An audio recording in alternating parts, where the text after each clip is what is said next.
Hi friends, good morning. నేను మీ PV Lakshmi అండి. ఈరోజు మనం మాట్లాడుకోబోయే టాపిక్ ఎష్యూర్ హెయిర్ ఆయిల్.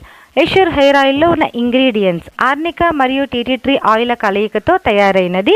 జిడ్డు లేని ఫార్ములా హెయిర్ ఫాల్ కంట్రోల్ చేస్తుంది, అలాగే డాండ్రఫ్ను కూడా కంట్రోల్ చేస్తుంది.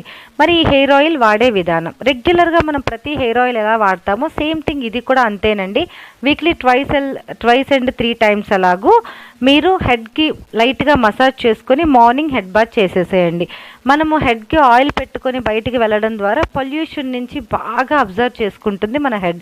అందుకే హెడ్ బాత్ చేసి మాత్రమే బయటికి వెళ్ళాలండి. ఆయిల్ అప్లై చేసుకుని మనము బయటికి వెళ్ళకూడదు. ఎక్కువ ఆయిల్ ఉన్న వాళ్ళకి మాత్రమే డాండ్రఫ్ అనేది పడుతుంది. ఎప్పటికప్పుడు హెయిర్ని మాత్రం క్లీన్ చేసుకోవాలి.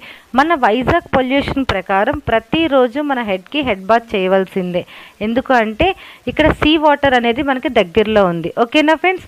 అందుకే రెగ్యులర్గా మనము వీక్లీ 3 టైమ్స్ మన హెయిర్ ఆయిల్ హెడ్కి అప్లై చేస్తూ మనం హెడ్ బాత్ చేయడం ద్వారా మనము ఈ ఎన్ని రకాల అడ్వాంటేజెస్ అనేది పొందవచ్చు. అలాగే టీటీ ట్రీ ఆర్నికా అనేది హీట్ని ప్రొడ్యూస్ చేస్తుంది, అంటే వేడిని ప్రొడ్యూస్ చేస్తుంది. అలాగే చాలామందికి లైట్గా హెయిర్ ఫాల్ అవుతుంది అని చెప్తున్నారు. ఫ్రెండ్స్, మీరేమి టెన్షన్ పడద్దండి.